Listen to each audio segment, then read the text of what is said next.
Muy buenas tardes. En Medellín vamos bien y para que siga siendo así la invitación es a permanecer constantemente con nuestro tapabocas bien puesto cubriendo nariz y boca. Adicional a eso recordemos el correcto lavado de manos y desinfección con alcohol y antibacterial. Las palabras palpitan, nacen a cada instante, se transforman, nos enseñan de eternidad. Diría Neruda que son antiquísimas y recientísimas. Viven en el féretro escondido y en la flor apenas comenzada. Esa amplitud poderosa e infinita es gran parte de lo que nos constituye. Por eso, a través de esos códigos, hallamos maneras de expresarnos, de cuestionar la realidad, de compartir con otros lo que somos. La Alcaldía de Medellín, a través de su Secretaría de Cultura Ciudadana y la Biblioteca Pública Piloto, les dan la bienvenida a la 15ª Fiesta del Libro y la Cultura, que tiene como tema central las palabras. Con música, historias, arte y voces provenientes de las esquinas del mundo, queremos que nos acompañen a entender mejor de qué estamos hechos y qué nos define. La actividad que tendremos a continuación hace parte de la franja de las charlas de la tarde. Antes de presentarles a nuestros 3 invitados, quiero compartirles 2 mensajes importantes. Durante la feria estamos haciendo registro fotográfico y audiovisual con fines divulgativos. Si ustedes no desean aparecer en este material, pueden acercarse a cualquier miembro del equipo de la Fiesta del Libro identificado con camisetas. También los invito a que nos etiqueten, nos sigan, compartan sus contenidos y sus experiencias en redes sociales. Nos pueden mencionar y encontrar en Instagram y Twitter como @fiestalibro. Estamos en Facebook como Fiesta del Libro y la Cultura y también pueden etiquetarnos usando el hashtag numeral Fiesta Libro 2021. Paso entonces a presentarles a Inés Fonseca Santos. Se ha destacado como periodista en su país por conocimiento de los autores y de la literatura. En el 2015 escribió el libro Regresar a casa con Manuel Antonio Pina, en el que la autora conversa con este poeta y al mismo tiempo le hace un homenaje. 2 años después publicó el libro Vale la pena, conversaciones con escritores. Su gusto por la literatura también la llevó a realizar una antología de humor portugués en octubre de 2008 junto a Nuno Artur. Escribió los libros de poesía Las Cosas y Switches en Vista. Escribe textos para algunas revistas literarias y medios culturales de su país. Con ella está Sara Jaramillo Klinkert. Es una de las autoras colombianas más reconocidas actualmente, dentro y fuera de su país. Este reconocimiento llegó después de escribir Cómo maté a mi padre, una novela publicada en 2019 por Angosta Editores y en 2020 por la editorial Lumen en España. En 2021 publicó Donde cantan las ballenas, la historia de una niña de 12 años que vive con su familia entre las montañas. Periodista, realizó el máster de narrativa de la Escuela de Escritores de Madrid y vive en Medellín, donde tiene una tienda de especias que le permite combinar su gusto por la comida y la conexión con la naturaleza. Los relatos que se leen en Cómo maté a mi padre comenzaron como historias sueltas, entre las que Sara Klinkert encontró posteriormente la conexión. Después de terminados, pasaron 2 años. Una amiga los leyó, se los pasó a su novio y luego él se los entregó a Héctor Abad Faciolince, quien los publicó en Agosta Editores. En entrevista concedida a la cadena BBC a comienzos de este año, habló sobre el relato de Cómo maté a mi padre y su relación con Medellín. Dijo: yo creo que le aporta mucho en tanto que la ciudad nos falta mirarnos a nosotros mismos, repensarnos como sociedad. Yo a veces me pregunto de dónde sale todo ese odio. Aquí todo el mundo es como a las patadas, nadie quiere estar aquí. ¿De dónde sale esa rabia? De eso sale, de que este país está compuesto de miles de pequeñas familias con grandes tragedias que no se han visibilizado. Con ellas conversará Jerónimo Pizarro. Su interés y gusto por las letras lo llevó a estudiarlas a profundidad y con rigor. Hoy es profesor de la Universidad de los Andes y generalmente asiste a ferias, conferencias y eventos donde la literatura es protagonista o motivo de discusión. Es profesor de la maestría y doctorado en literatura y de la maestría en patrimonio cultural. También ha sido titular de la Cátedra de Estudios Portugueses del Instituto Camões. Las literaturas hispánicas, las literaturas de expresión portuguesa y la crítica textual son temas que le interesan y conoce. También es editor, crítico, traductor, profesor y editor de la revista Pessoa Plural. Es considerado un experto en la obra de Fernando Pessoa, autor portugués, cuyos manuscritos estudió y conoce en profundidad. La charla con estos tres personajes se titula La voz de la infancia, lenguaje poético e imaginación en la escritura literaria. Bienvenidos. Gracias.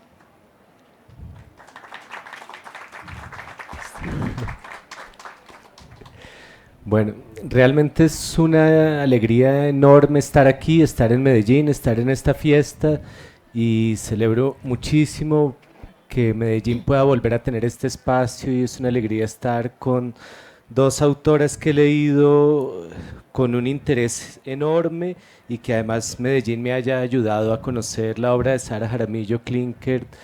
Yo ya conocía como profesor de estudios portugueses la de Inés Fonseca Santos y tengo una labor difícil, sin preámbulos, de presentar a una autora, en este caso de un libro de poesía que es el que se encuentra en Colombia, Las Cosas, a Inés Fonseca Santos, que vive y vino desde Lisboa, y los libros que ya son dos de Sara Jaramillo, Cómo maté a mi padre y Donde cantan las ballenas, intentar que realmente sea un diálogo de ellas y que tenga sentido bajo este nombre de La voz de la infancia, lenguaje poético e imaginación en la escritura literaria. Lo primero, y bienvenidas y gracias a las dos. Yo creo que sí hay entre varios temas posibles uno muy importante que las une a ellas dos y es la pérdida alrededor de los 11, 12 años, en un caso y el más conocido ante una autora que creo que este libro ya va en la 6ª edición. Este libro va por la 2ª edición y yo ya siento que por lo menos a Sara Jaramillo no es necesario presentarla frente a toda la divulgación justa que ha tenido este primer libro publicado en Angosta, y muchos de los que están aquí justamente conocen la historia de ella y saben de la muerte del padre cuando ella tenía 11 años. Lo que no creo que sepan es que Las Cosas, y el título es muy ambiguo, Las Cosas, es en parte sobre la desaparición de los abuelos de Inés Fonseca Santos. Es también una historia que tiene un trasfondo más o menos en el mismo momento, por lo menos el abuelo con 11, 12 años. Y lo primero que yo quisiera es que ellas mismas hablen, digamos, de cómo hicieron el tratamiento de la pérdida, o en narrativa o en poesía. Tal vez solo porque viene de más lejos le doy primero la palabra a Inés, y también para poner a prueba la traducción simultánea y la parte técnica, y en un momento quiero leer unas pequeñas palabras de la novela de Sara. Então, respondeu primeiro, é isso. Olá, boa tarde. Vou falar em português porque julgo que têm a tradução. Em primeiro lugar, queria agradecer o convite para estar aqui. É um prazer estar com o Jerónimo, que já conheço há bastante tempo, e estar com a Sara e poder conhecê-la. Em relação àquilo que o Jerónimo disse, da perda, na verdade, eu levei alguns anos a conseguir escrever sobre esse assunto. Todas as mortes acabam por ser trágicas, não é? A morte de alguém que nos é próximo é sempre um assunto que leva muito tempo a superar, e às vezes nunca é superado.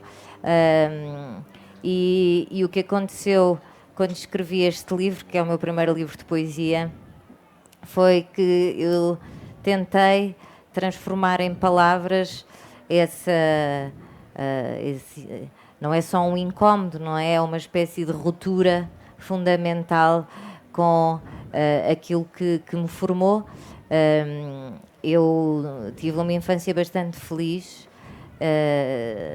e tudo aquilo que eu escrevo é uma espécie de retorno a esse lugar, não só, mas também.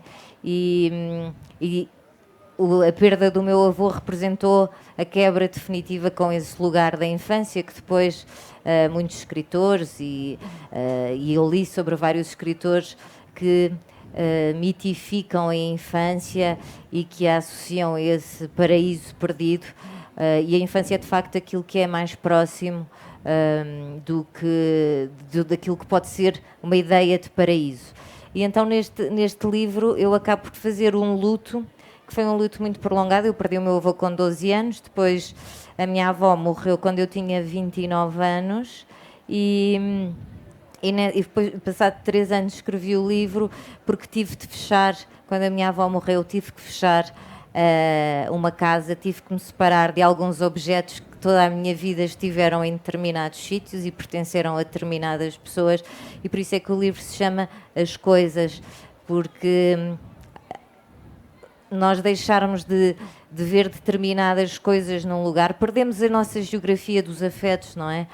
Deixamos de ter as referências que são originárias naquilo em que nós nos tornamos. E, portanto, esse livro foi uma forma de eu lidar com a perda, de eu encerrar esse assunto. É um livro que depois, claro, nós partimos sempre de coisas, de aspectos que têm mais ou menos a ver com o ambiente que nos rodeia, não é? No livro da Sara também se percebe isso, não é?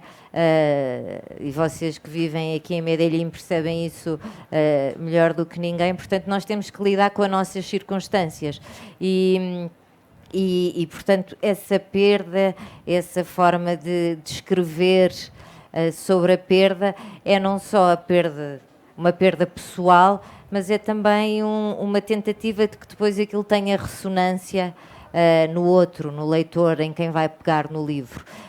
E, portanto, os meus livros normalmente falam sobre a perda. Há um poeta que eu estudei, um poeta português, que é o Manuel António Pina, e ele costumava dizer que o que falta é que fala. Portanto, normalmente nós escrevemos porque há qualquer coisa que queremos preencher com palavras. E nos meus livros, para além desse lugar pessoal, também há uma tentativa de dizer aquilo que não pode ser dito, ou seja, tentar aproximar-me das palavras que melhor podem dizer esse lugar originário.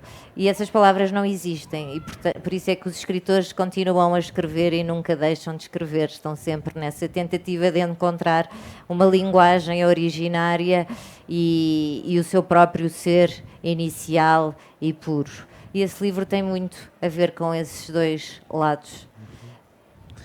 Y voy solo a leer 2 líneas y a darte la palabra. La casa de la abuela cabía en el mundo y el mundo entero cabía en la casa de la abuela. Allí nunca faltaba ni sobraba nada, éramos felices, estábamos completos. Y yo creo que justamente acaba de hablar Inés de una casa que asocia con el paraíso, tú también. Y para hablar de la pérdida, quisiera que además de la del padre hablaras tal vez de esta casa.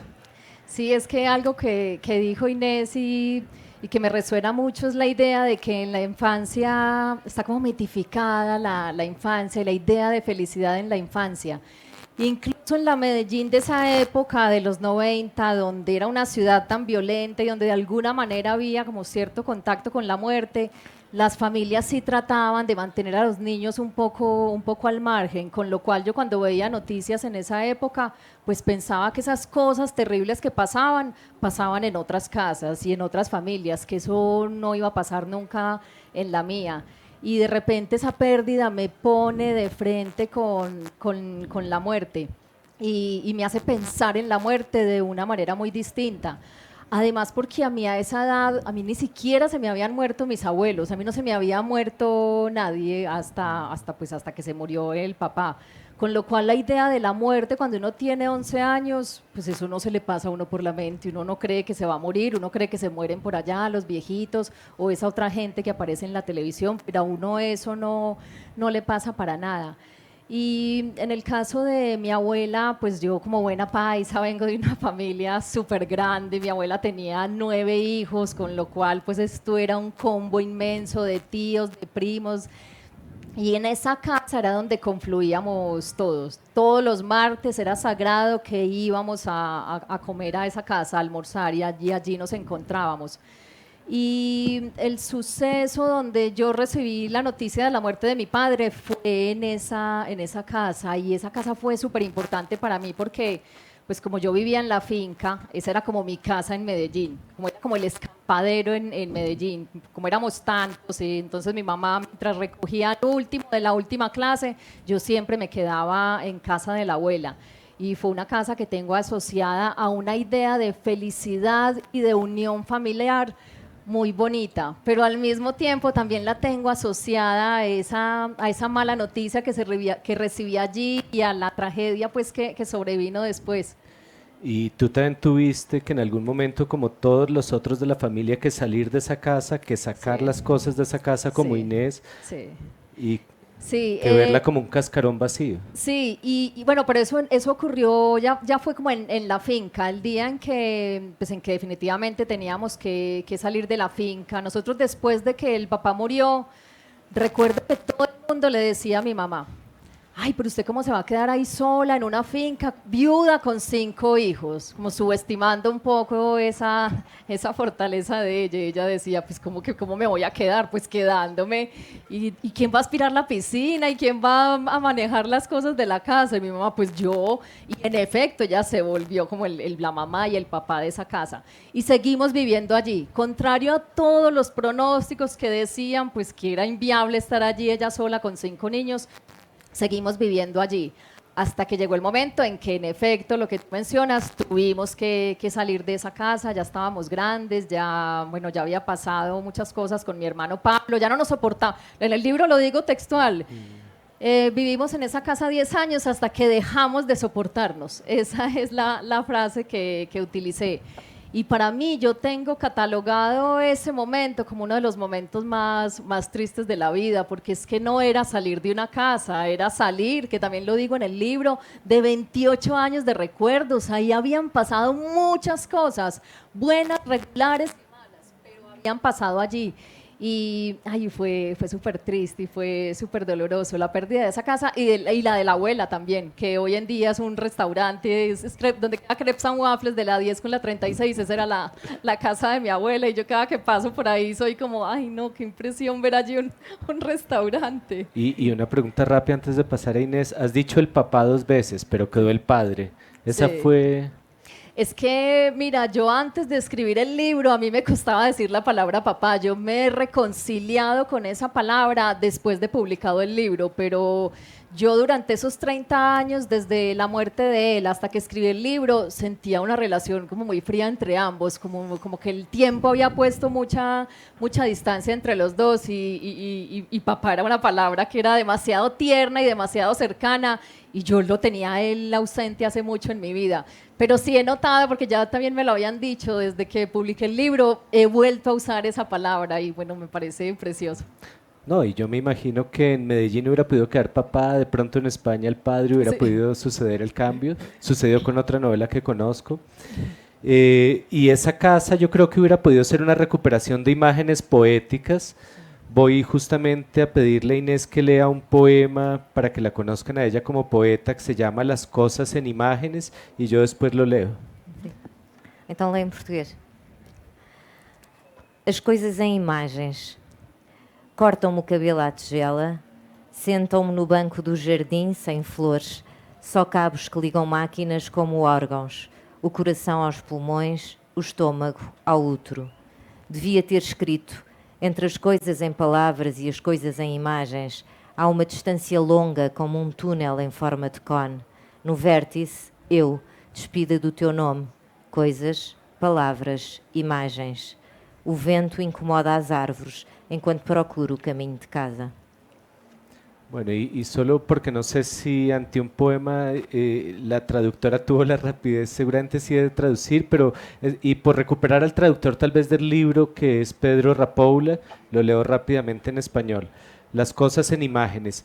Me hacen un corte de tazón en el pelo, me sientan en el banco del jardín, sin flores, solo cables que unen máquinas como órganos, el corazón a los pulmones, el estómago al útero. Debería haber escrito, entre las cosas en palabras y las cosas en imágenes hay una distancia larga como un túnel en forma de cono, en el vértice, yo, desnuda de tu nombre, cosas, palabras, imágenes. El viento incomoda los árboles mientras busco el camino hacia la casa. Y ahí está la casa, el abuelo nunca es nombrado, nunca se dice la palabra abuelo, y Inés se demoró mucho realmente en reconocer que este era un libro en parte sobre el abuelo y la abuela. ¿La voz poética recupera de alguna forma la infancia o es una niña o solo en algunos momentos? O, Ok, não percebi, desculpa.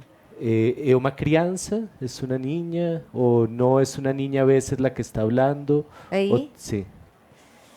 Ahm, Porque sí tenemos narradora niña y pequeña a Sim. veces. Sim, eu acho que não é uma criança que está aí a falar. Acho que no fundo é alguém que está longe já desse tempo e que, portanto, sente a nostalgia desse lugar, desse espaço, dessa pessoa que também foi, porque fala-se aí também dos retratos nas molduras, não é? Quando se muda, normalmente as pessoas têm retratos, têm fotografias da família em casa e das pessoas de quem que gostam de ter próximos, e quando uma casa se fecha, esses retratos também mudam de lugar, não é? Mudam de molduras às vezes, mudam de lugar, ou então nas molduras põem-se outras pessoas, outras fotografias. E portanto isto tudo é feito, o livro é escrito por alguém que já não está nesse sítio, e com essa distância que vai da infância até a idade adulta. E é sobretudo um trabalho sobre a memória. Posso contar uma história engraçada, não é? Quando nós escrevemos livros, há uma certa tendência, sobretudo coisas que são dos afetos. Há sempre alguém na família que tenta perceber tudo o que está ali escrito. E há sempre uma zona de mistério até para quem escreve. E sobretudo na poesia, não é? A poesia tem essas zonas obscuras nas quais é difícil mesmo quem escreve compreender tudo e entrar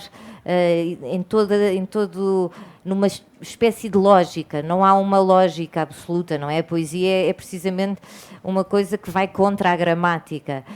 E, portanto, houve uma história engraçada que foi quando eu publiquei este livro, acho que não terá sido provavelmente antes de o livro sair em Portugal. A minha irmã leu e telefonou-me a chorar muito, chorava e dizia: este poema é sobre aquilo, não é? Foi quando o avô, ou foi quando nós fazíamos isto. E eu dizia: sim, também, mas o poema não é só sobre isso.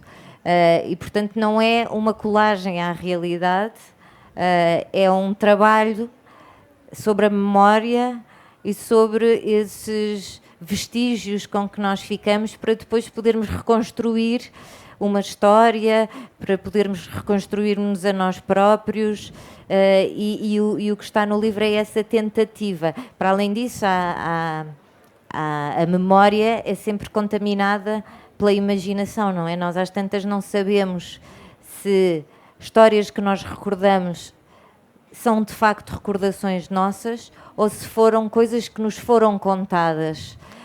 E há ali situações no livro ou palavras no livro que provavelmente têm a ver com o meu pai, com a minha mãe, com a minha avó, com o meu avô, com a minha irmã também, mas é um misto disso tudo. Não têm propriamente correspondência direta, às vezes não têm correspondência direta na realidade. E essa traição da memória é muito interessante para quem escreve, não é? Porque permite precisamente não só o distanciamento, mas também uma espécie de liberdade y desprendimiento, y no fundo es lo que está ahí. Y yo creo, escuchando Inés, que voy a afinar un poco la pregunta. O sea, sí quería escucharte hablar sobre la niña, sobre la narradora, si siempre es niña o no lo es, pero sobre el asombro, Pero hay algo que ha dicho hoy a las 2 de la tarde Inés una y otra vez, que es esta cuestión de la distancia. Ella nunca le da nombre al abuelo, es como lo innombrable. Habla ahora de la familia, pero nunca la refiere directamente. Sim, eu só falei da família aqui na Colômbia. O Jerónimo solo que me solo põe a lo ha falar hecho da... porque yo la he empujado en Colombia, en Portugal no ha confesado estas cosas. Y entonces sí, está la infancia, está el asombro, pero también si eventualmente una forma de que hubiera distancia era, digamos, tener esa niña como narradora en algunos momentos. Y si imaginaste que podías quitarle los nombres a los personajes o cambiarlos, y qué hubiera pasado si fuera, digamos, más anónimo, para que, no sé, un lector fuera el que pusiera el nombre. Mira, con lo de los nombres, si tú miras bien cómo maté a mi padre, yo en cómo maté a mi padre nunca doy el nombre del papá. O sea, siempre me refiero a él como mi padre. A mí, creo que el de mi mamá no sé si lo doy, el de mis hermanos sí, pero el papá no aparece su nombre, y la razón es muy sencilla, porque como ese crimen quedó sin resolver, a mí siempre me quedó como la sensación y la tristeza de que él había sido una cifra más de las muchas que había sumado Medellín en el año del 91, que fue el año en que lo mataron. Y por eso decididamente yo no quise ponerle un nombre, porque muchos lectores sienten como ansiedad y quieren saberlo. Yo les digo, no, yo quiero que el lector sienta esa misma impotencia que yo sentía de saber a mi papá solo una cifra.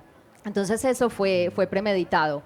Y con respecto al narrador, yo empecé narrando cómo maté a mi padre, como la niña que era a los 11 años cuando lo mataron, pero yo rápidamente me di cuenta que no podía sostener todo el libro con esa narradora niña. Me di cuenta de que la narradora tenía que crecer, en parte porque no tenía una historia tan grande, ni me acordaba tampoco de tantas cosas como para haber sostenido ese narrador a lo largo de toda la novela. Y por eso es que luego hay algunos capítulos donde se nota una Sara como más adolescente, donde ya se fija en otras cosas y le preocupan otras cosas, y el libro termina con una Sara adulta que le puede dar una mirada diferente a ese suceso y a la forma como afectó a toda su familia. Yo no me imagino habiendo narrado ese libro de otra manera. Creo que hubiera sido muy inviable. Creo que necesitaba sumar todas esas etapas de mi vida, pues porque si ustedes miran bien la experiencia vital con mi padre, fueron muy poquitos años, fueron 11 años, de los cuales yo me acuerdo. Uno de los primeros años de vida no tiene ni siquiera recuerdos como así tan claros. Entonces tenía que hacer ese narrador así para que me rindiera un poco la historia. Y ya que estamos hablando de nombres, y porque te lo escuché ayer, ¿por qué Parruca no surge aquí? Sí. Pues Parruca no surge porque... Y cuenta quién es Parruca. Sí, Parruca es el lugar donde cantan las ballenas, que es un lugar muy parecido al que yo narro en Cómo maté a mi padre, que es el sitio donde yo crecí. Como les dije ahora, yo vivía en una finca en las afueras de Medellín, pues porque éramos muchos, éramos muy bullosos, era una familia muy grande, a mi mamá le gusta mucho el contacto con la naturaleza, a mi papá también le gustaba, entonces resolvieron que en esa época no se usaba, hoy en día es muy común, pero en esa época era rarísimo uno vivir en las afueras de la ciudad en una finca. Entonces Parruca, ese universo literario de Parruca, que obviamente está inspirado en mi propia infancia, lo puse así porque en casa teníamos como un lenguaje propio. El papá se inventaba un montón de palabras y nos tenía apodos a todos, y había muchas palabras para ciertas cosas que solo entendíamos nosotros como núcleo familiar. Y yo nunca compartía ese, porque era como el lenguaje secreto de la familia, y uno no está compartiendo por ahí el lenguaje secreto de la familia con nadie. Y a mí el apodo que me tenía era Parruca, pero eso nadie lo sabía. Fueron de mi mamá y mis hermanos y un par de tíos realmente cercanos, no lo sabía. Es que creo que no lo sabía ni mi novio, que llevamos un montón de años, porque yo a nadie se lo había contado. Pero cuando empecé a escribir ballenas y empecé a crear ese sitio que era tan... ay, tan pródigo, tan verde, tan fecundo, tan exuberante, tan mágico, que no existía ni siquiera en un mapa. Yo decía, ¿dónde voy a situar este lugar? No le encuentro un lugar geográfico a este lugar, me va a tocar inventarme un nombre. Y estuve pensando mucho tiempo en qué nombre era el adecuado, hasta que un día se me ocurrió que le iba a poner Parrucca y con eso expuse mi secreto. Y bueno, este hubiera podido ser el primer libro, salió de segundo, Sí. pero hubiera podido ser el primero. Sí. Yo quiero pasar hacia la poesía y hacia el periodismo, y por algo que estuve leyendo hace poco, le preguntan a un poeta portugués, Inés, le preguntan en algún momento para qué sirve la poesía, que se ha hecho tanto, y Antonio Barahona Ah, responde: ai meu Deus, ai Dios mío, a poesía no sirve para nada, la poesía no sirve para nada, y ahí está a su grande utilidad, y ahí está su gran utilidad. sim. ¿Tú ves la poesía como esa inutilidad que por suerte, digamos, es Sim, así? Já me perguntaram também várias vezes isso e eu já ouvi várias vezes vários poetas responderem a esta pergunta. E de facto a poesia é inútil, ou seja, nós não podemos passar sem comer, não podemos passar sem beber água, mas podemos passar sem ler e sem a poesia. Só que o inútil, como diz este poeta, o António Barahona, que o Jerónimo citou, num mundo em que tudo hoje em dia tem de ser útil, não é? Nós temos que estar sempre a produzir alguma coisa para não sentirmos que não fazemos nada, que não estamos a contribuir com nada. O inútil é uma espécie de território de liberdade onde nós podemos de facto recuperar a criatividade, a imaginação, o espanto, que são coisas essenciais, não é? Por exemplo, voltando um pouco à infância, e a poesia e a infância são territórios próximos. Quando nós somos crianças, não estamos preocupados se somos úteis ou inúteis, estamos a produzir alguma coisa que interessa ao mundo, se estamos a contribuir para ganhar dinheiro ou para qualquer uma dessas coisas. Estamos apenas a existir, não é? Somos capazes de estar horas a olhar, a jogar um jogo, a olhar para uma árvore, a passear, sem termos essa preocupação. E a poesia, a literatura, aliás, toda a literatura, permite isso, permite que nós voltemos a olhar para as coisas como se fosse a primeira vez, não é? A olhar para as coisas com espanto. E a verdade é que nós perdemos isso muito facilmente. Perdemos na escola, porque começamos a ser formatados na linguagem, estamos sempre a obedecer a regras, não é? Regras sociais, regras gramaticais, regras de tudo, de comportamento, etc. E a poesia e a literatura permitem precisamente que nós rasguemos essas normas imperativas e permanentes que se vão impondo conforme nós vamos crescendo. E portanto eu acho que a poesia é inútil, mas salva, não é? Permite-nos voltar a ser esse lugar inicial de que eu falava há pouco, recuperar essa forma de olhar o mundo com espanto, que eu acho que é essencial em tudo. Sí, y es que espanto... Yo quiero complementar algo que pero dijo... entonces déjame te cito a ti, listo. porque ¿qué es lo que dices tú en el libro? Y por eso la pregunta. Okay. Tal vez por eso escribo. Me gusta hacer cosas que no sirven para nada. Sí, exacto. Es que a eso iba. Sí. Cuando la gente a mi alrededor se empezó a dar cuenta que estaba armando viaje a España porque me iba a ir a escribir y se dieron cuenta que era un viaje de 2 años en el cual me iba a gastar todos mis ahorros y iba a dejar todo aquí tirado como si nada de lo que hubiera construido importaba. Todo el mundo me decía, pero usted ¿cómo se va a ir? ¿Qué se va a ir a hacer? Yo iba a escribir, me decía, pero o sea, la gente no entendía cómo podía uno renunciar a todo para irse a escribir. Y entonces después de de un tiempo de oír esa respuesta de la gente, yo ya a manera de broma, todo el que preguntaba, yo le decía, no, sí, me voy a ir a hacer algo que no sirve para nada. Y esa era como la broma que al final, pues que al final utilizaba con la gente. Y bueno, ya todos esos que se reían de mí, que porque me iba a hacer algo que no viene para nada, ya no me han vuelto a decir nada, ni me han vuelto a reprochar.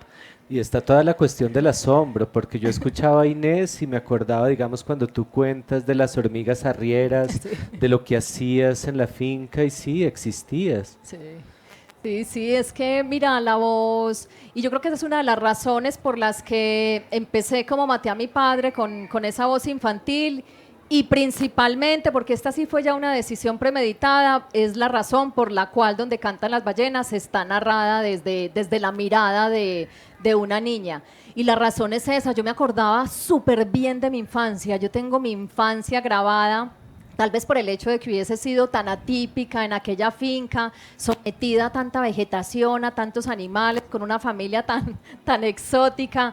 Y luego pasó lo del papá, y tú sabes que esas tragedias de una u otra manera hacen que a uno se le graben como mucho más las cosas. Entonces, el hecho es que yo tenía como tan clara mi visión del mundo a los 11 años y pues los años subsiguientes, que yo decidí aprovechar esos recuerdos y esa capacidad de narrar desde ese lugar en las dos novelas. En Cómo maté a mi padre, digamos que empezó más ingenuo, como sin buscarla, como que nació desde ahí sin proponérmelo, pero en Ballenas sí fue una decisión absolutamente predeterminada. Yo dije, yo tengo que aprovechar esta posibilidad de que me acuerdo tanto de mi infancia.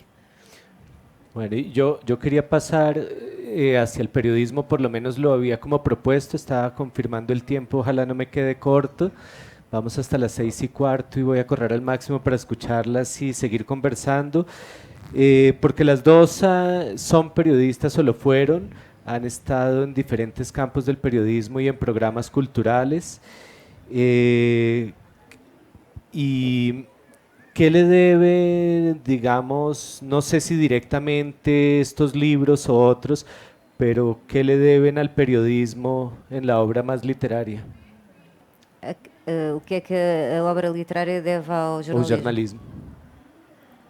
Bem, no meu caso não deve nada.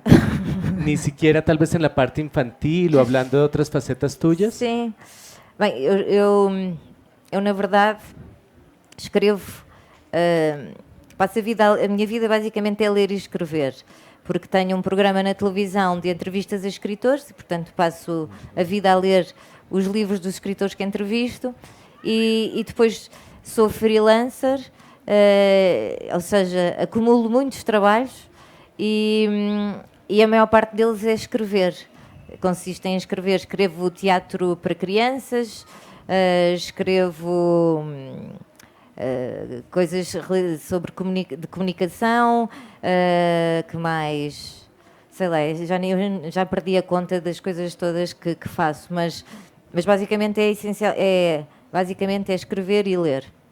E eu separo muito o jornalismo, que foi um acidente na minha vida, do resto, não é? Eu escrevo porque muitas coisas escrevo, as coisas literárias escrevo porque quero.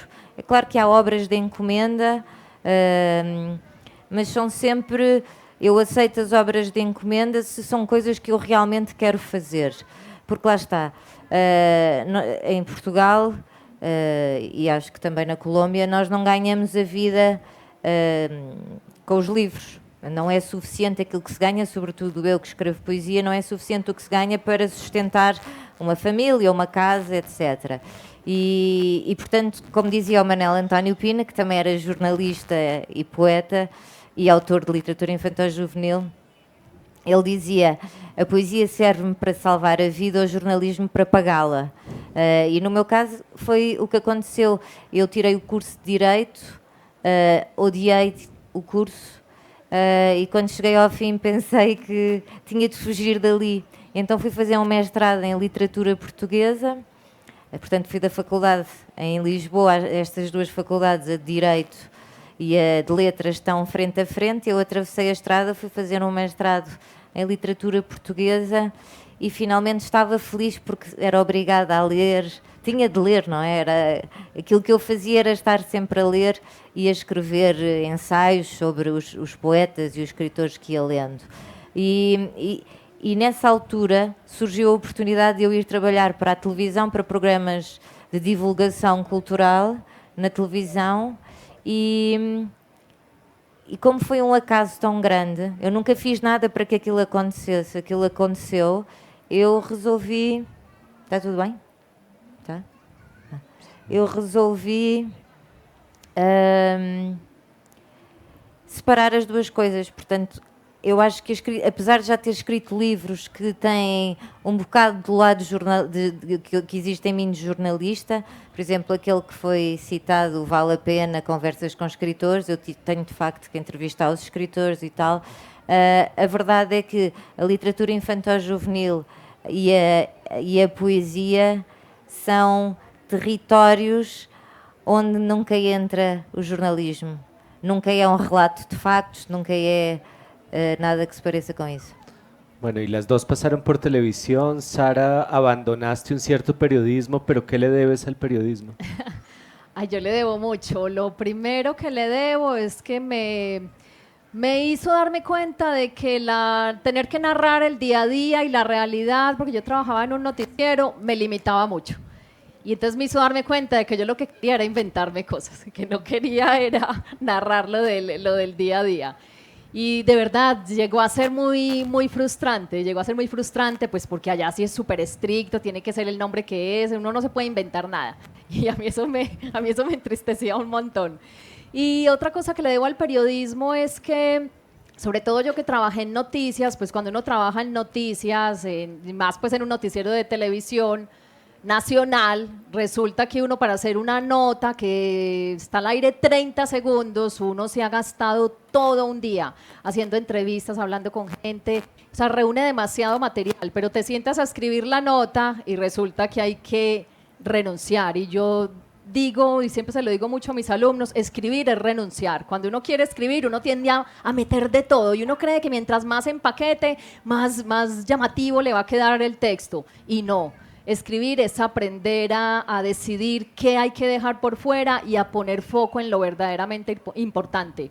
Eso sí estoy segura que me le dio el periodismo. Yo que tanto me quejaba porque había que escribir esas notas, además a la carrera, entre un carro con el teléfono, no solo un teléfono, 3 teléfonos que manejaban en ese entonces sonando al mismo tiempo. Y aún así tenía que decidir qué era lo importante y centrarme en lo importante, así eso me significara dejar por fuera muchas otras historias que también eran valiosas y eran interesantes, pero es que 30 segundos son 30 segundos y eso no lo perdona la televisión, entonces eso se lo debo. Y déjame te hago otra pregunta para que Inés, mientras tanto, de pronto vaya pensando ella. Algo que a mí me sorprendió mucho en cómo maté a mi padre es que, y te lo han dicho varias personas, es que uno se queda a veces más con la figura de la madre. Sí. El título es el padre, pero uno recuerda muchísimo a la madre, que Sí. es una paradoja. Y voy a leer una parte que me parece bellísima. Es un párrafo pequeño. Cada vez habla menos. Los dos hablan... No, tu padre era muy elocuente, tu madre cada vez menos. Sí. Cada vez habla menos, pero su presencia abarca más. Como esos árboles gigantes que generan respeto de solo verlos, guardianes silenciosos del bosque, proveedores de sombra, sus ramas albergan a todo aquel que quiera posarse sobre ellas. Su imponencia es tal que llega uno a sentir que la vida vale la pena solo si encontramos la razón por la cual nos fueron concedidas. Creo que mi madre tiene claras sus razones. Es un texto bellísimo, un gran homenaje. Sí, sí. ¿Cómo puede pasar, porque es después la pregunta que le quiero pasar a Inés, cómo puede pasar que uno escriba sobre el padre y después quede tan entrañable la madre? Sí, lo que pasa es que, en efecto, cuando el manuscrito de Cómo maté a mi padre se lo di a leer a la primera persona que lo leyó, que es un amigo pues muy cercano, él me hizo caer en cuenta de que la mamá no aparecía, y él sabe pues lo que es la mamá, el pilar que es la mamá, el árbol que es la mamá en la vida de nosotros. Y yo dije, sí, es verdad, pero es que escribir sobre la propia mamá es muy difícil, eso es lo más difícil del mundo. Y recuerdo que empecé a hacerlo y Bueno, primero me di cuenta de que la mamá, en efecto, era un árbol. O sea, no hay una figura más certera que la de un árbol. Además, pues porque los que han leído el libro saben que es esa mujer, ella es ermitaña hoy en día y está metida en un bosque que ella misma ha plantado con sus propias manos y no hay manera de sacarla de allá, y ella habla con sus árboles y habla con sus plantas y pues tiene una relación como muy mística y muy bonita con la naturaleza. Y lo que tú dices es verdad, es el personaje favorito del libro. Yo ya hace mucho renuncié a ese protagonismo porque me di cuenta de que no hay ninguna manera de ganarle. Y bueno, y me alegro mucho que sea así, y creo que le quedé debiendo, y yo creo que algún día en el mediano o en el largo plazo voy a escribir un texto más centrado en ella, porque sí que es un personaje, pues que ahí cuando lo escribí que me di cuenta que da para mucho más, sino que si me extendía más en la mamá, pues entonces ya sí que me hubiera tocado cambiarle el título al libro, y se hubiera cambiado como la necesidad del padre. Y Inés, espera, É no, que ya. falhou ali. Dime. O microfone da... Ah, ya. No, Sara mira, ya volvió. paró. Listo, Ah. gracias. Sí. Entonces sí, esa es lo que pasó con la mamá. Y Inés, ¿por dónde quieres abordarlo? No sé si por el abuelo y la abuela, por poemas como Las cosas de nadie, donde uno piensa en el abuelo, pero también está la abuela. Sim. Y momentos en que a uno se le sale el libro de las manos. Sim, era o que eu dizia há pouco, não é? No meu caso, o que falta é que fala, e portanto aquilo que me leva a escrever lá está, é qualquer coisa que não está lá, é uma ausência. E essa ausência, mais uma vez, pode ser uma pessoa, pode ser uma palavra, pode ser várias coisas. E, por exemplo, a minha mãe queixa-se muito de que eu nunca lhe escrevi, de que eu nunca lhe dediquei, por acaso já dediquei um livro, mas ainda não está publicado, portanto, para todos os efeitos, eu nunca lhe dediquei um livro, eu nunca lhe escrevi um poema, porque a minha mãe está sempre lá, está sempre connosco, está sempre a apoiar-nos, está sempre perto, e portanto nunca nos falha, nunca se ausentou. É a pessoa mais dedicada que existe na minha vida e da minha irmã, e portanto eu nunca senti necessidade de escrever sobre isso, sobre ela, sobre a nossa maneira de nos relacionarmos, etc. A minha avó aparece no livro também, porque lá está, porque quando ela morreu foi o momento em que nós tivemos de fechar a casa.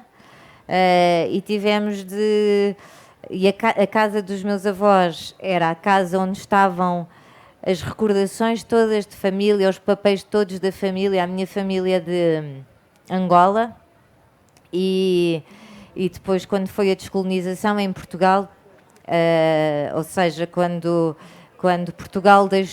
Angola deixou de ser portuguesa e se tornou independente, os portugueses que viviam em Angola regressaram a Portugal. Isto foi em 1974. E a minha família regressou em 74, 75, e eu, quando fechei a casa, portanto, em 74, 75 eu ainda não tinha nascido. Eu fechei a casa com 29 anos. Ou seja, fechei a casa já no século XXI, já muito depois. E ainda havia papéis de Angola em casa dos meus avós, portanto aquilo era uma espécie de depósito de memórias e de tudo o que fazia parte da nossa família, e por isso a minha avó aparece aí também porque houve coisas dela que passaram para nós, houve coisas dela que nós tivemos que dar ou que deslocar do sítio, e tem a ver precisamente com essa questão da casa. Bueno, y lo otro que a mí me impactó muchísimo de leer a Sara Jaramillo fue algunas páginas sobre el dolor. Uno de mis capítulos favoritos es el de los hermanos. Sí. Ese es mi favorito también. Ese capítulo, o sea, léanlo como una pieza suelta, sí, maravillosa. Sí. y porque uno tiene a la mamá diciendo como una especie de super yo, no piensa en eso todo el tiempo, y esa mamá fuerte, ese árbol, ese tronco, tiene todas unas páginas muy interesantes donde tú dices no admito la victimización y no nos hagamos víctimas, y tienes a los hermanos en medio de una educación de dureza, de golpes, de arrojarse de todo, de acercarse al peligro. Sí. ¿Cómo este libro, que fue un viaje dentro de ti, te llevó a pensar el dolor? Sí. Ay, yo siempre suelo decir que ese libro me dolió más escribirlo incluso que vivirlo. Y la razón es que yo creo que cuando uno vive las cosas, hay algunas que puede como tratar de mantener al margen o hacerse el bobo o no pensar en eso como mandaba mi mamá. En cambio, si tú pretendes escribirlas, pues hay que hacer todo lo contrario, encararlas y encararlas hasta el fondo y hurgar en la herida hasta ver el origen del origen del origen del origen. Y a mí eso me dolió mucho y entendí que tenía como muchas más heridas incluso de las que tenía a la vista, ¿sabes? Como que había muchas otras que tenía ocultas o que tenía escondidas y simplemente si estaba escribiendo ya no podía ocultarlas, o sea, ya se tornaron absolutamente inocultables. Y hallé no solo heridas mías, sino también en toda la familia. Me hizo dar cuenta pues, de muchas de las escenas familiares y de los comportamientos de todos, por qué eran como eran. Y extrañamente, en 30 años me empecé a preguntar cosas que nunca me había preguntado, aunque hoy en día creo que más bien no me las quise preguntar. Porque a uno sí que no le gusta preguntarse cosas cuando sabe que la respuesta le puede doler. Y yo creo que eso lo hacemos todas las familias. A nadie le gusta ver las partes oscuras de sus propias familias. Y con respecto a ese capítulo de 5 hermanos, Jerónimo, quería agregar que fue uno de los últimos que escribí. Mira, extrañamente, de los ultimitos, ya con Angosta estábamos como cerrando el manuscrito y un día le dije a Alexandra, ay mira, escribí algo que me gustó mucho, a ver si todavía lo alcanzamos a meter. Y bueno, ya lo leyó y dijo, ay no, wow, ¿qué es esto? Y yo quedé muy contenta porque yo siento que refleja muy bien esa dinámica con mis hermanos. Cuando empezamos a crecer y empezó un poco como el descontrol en la casa y yo creo que lo refleja a la perfección. En esas cosas que hacíamos y en lo temerarios que éramos, lo refleja así era, así fue, así de salvaje fue todo.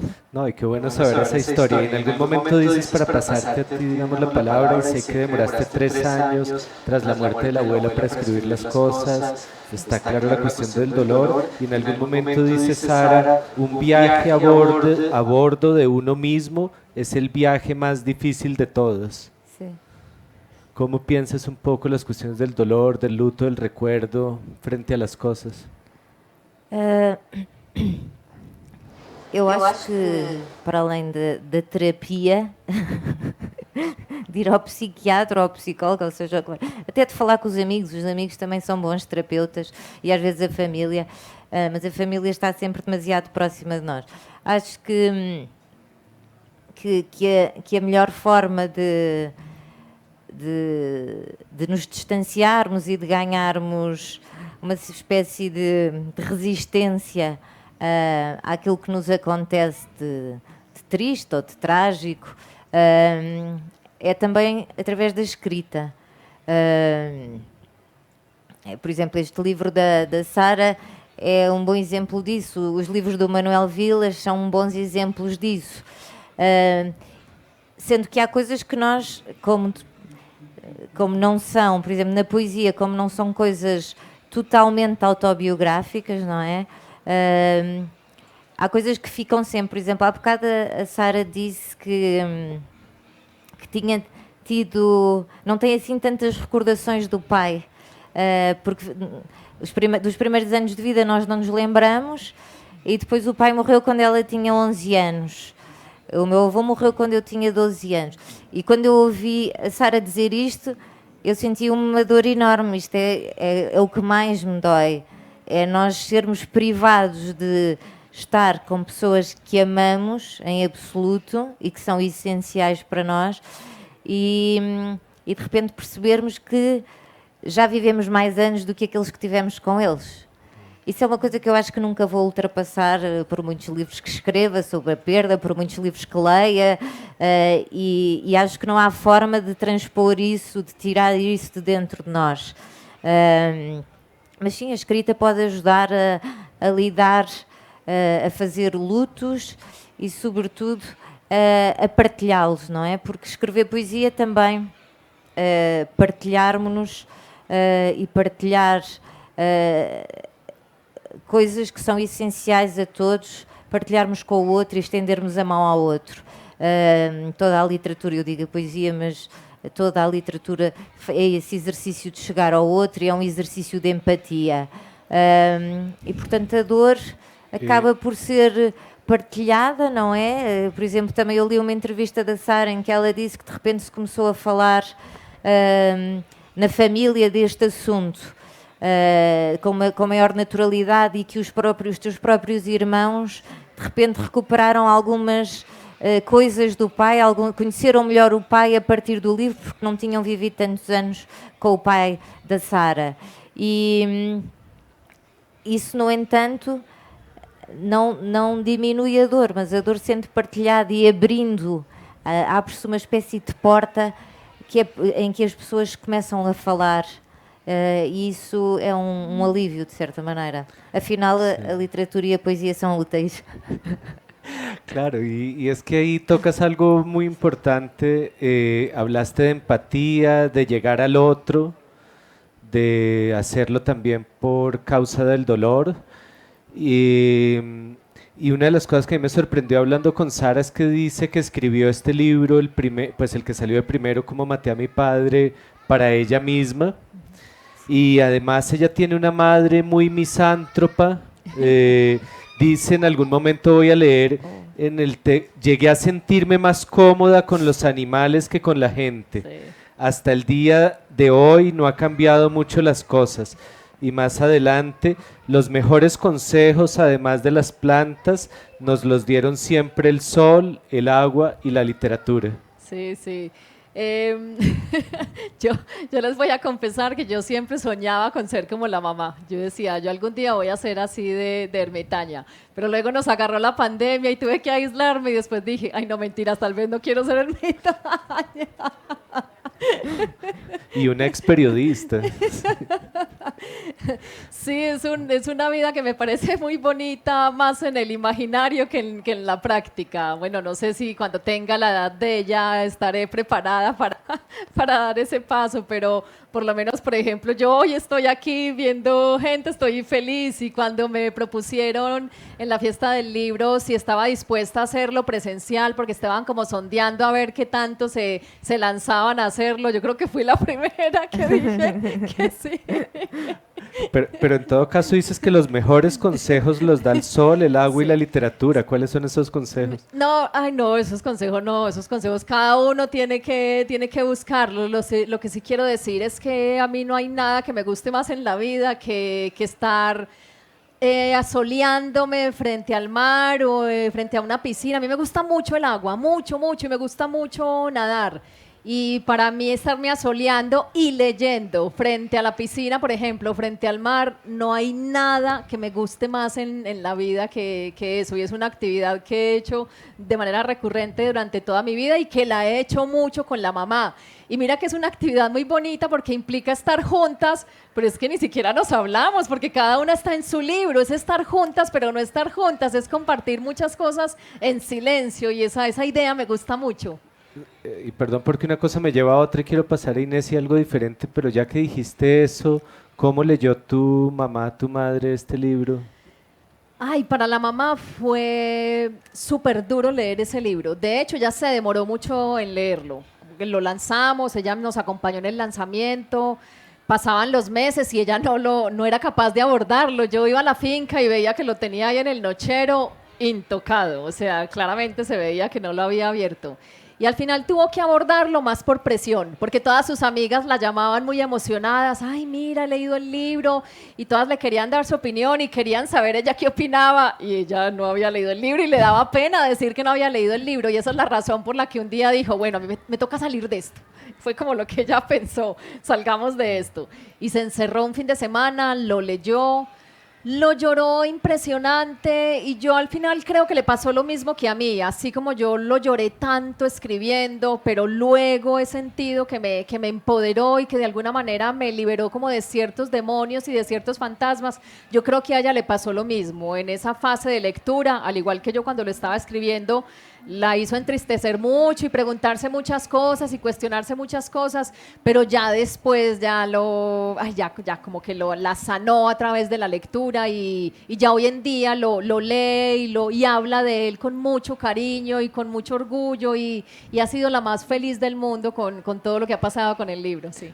Bueno, y para ir cerrando y darle tal vez también la palabra al público que ojalá alcancemos antes del concierto, a mí me gustaría que me nos contaras qué sucedió con esa casa que abandonaron, con la casa de los abuelos.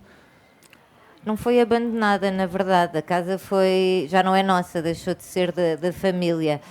E soube, curiosamente, a casa é num sítio perto de Lisboa. Lisboa é a capital de Portugal, é a cidade mais importante de Portugal, e é onde eu vivo.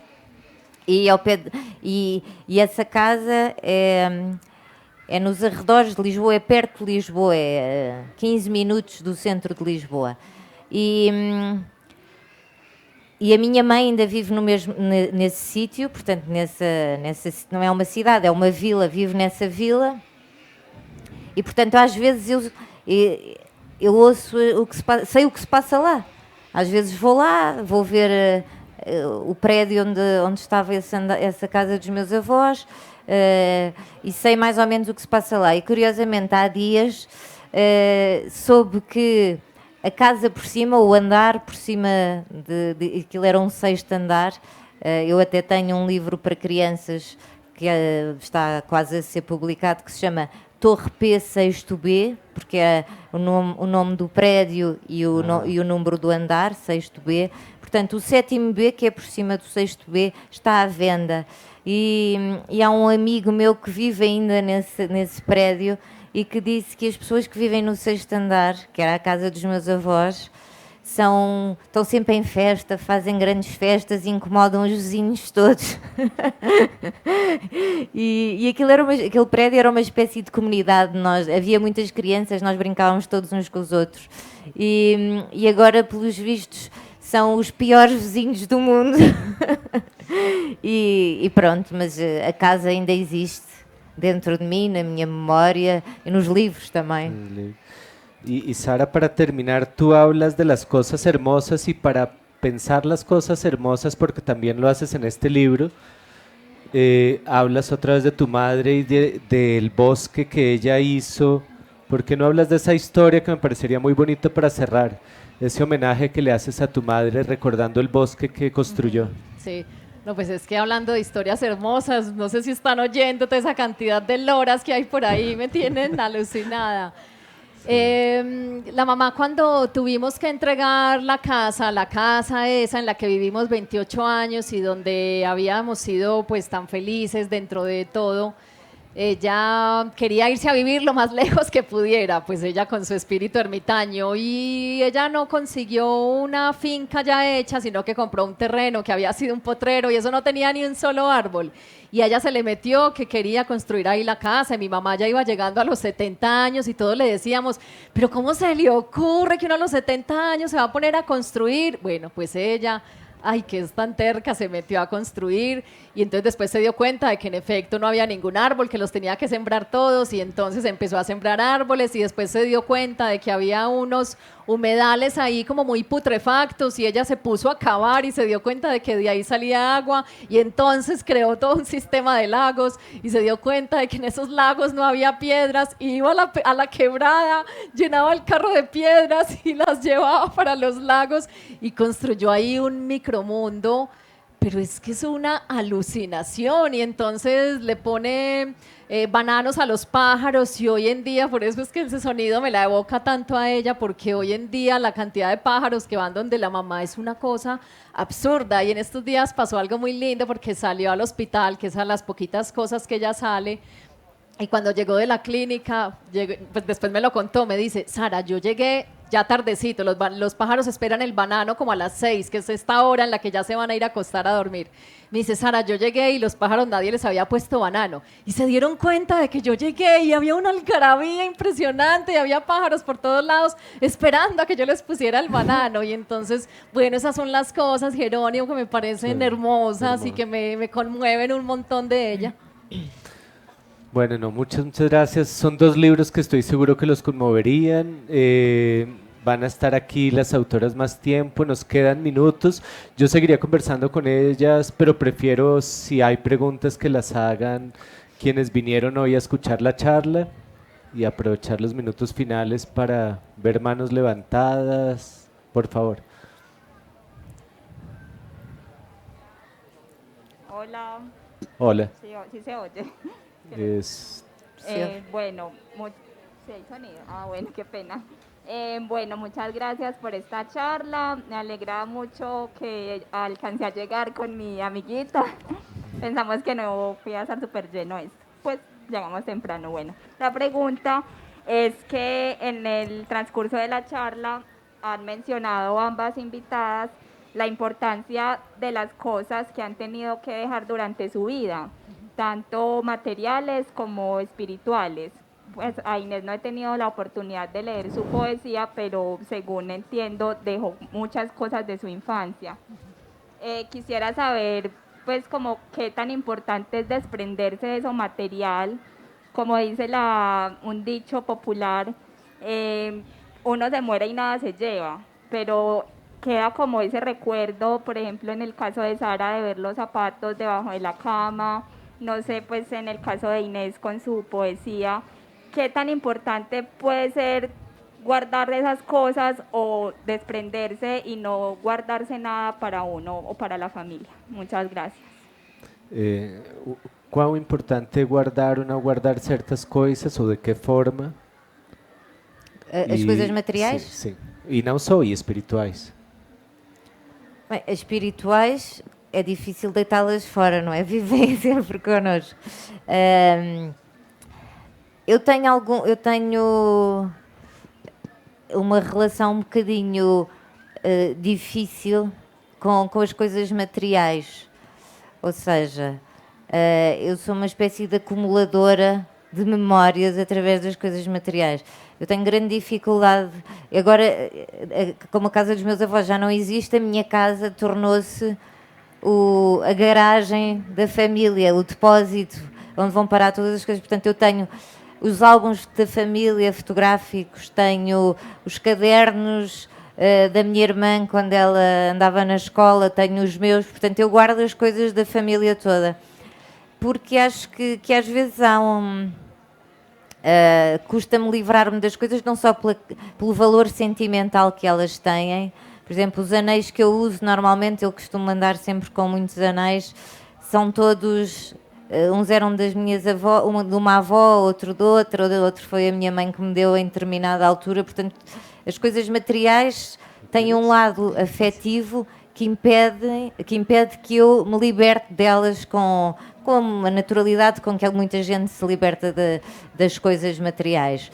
E por isso vou acumulando para que haja uma espécie de mapa que, sei lá, um dia que eu tenha tempo possa querer recuperar. Por exemplo, fui eu que fiquei com as cartas que o meu avô escreveu à minha avó quando foi a descolonização e, portanto, a minha família, como eu disse, vivia em Angola e o meu avô, a minha avó foi para Portugal, foi para Lisboa e o meu avô teve que ficar em Angola durante uns tempos e escrevia cartas à minha avó muito bonitas e se eu não as tivesse guardado provavelmente já se tinham perdido, mas eu acho que aquilo não só é importante para a nossa memória, como aí também são um documento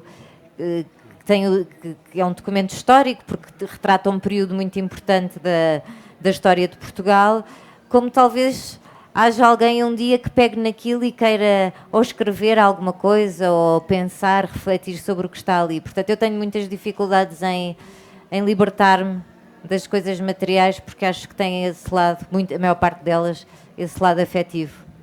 Sí, y recuerdo que demoraron 10 años en vender la casa. Nos demoramos, sí, nos demoramos 10 años. Yo creo que ese suceso fue como una gran lección para todos.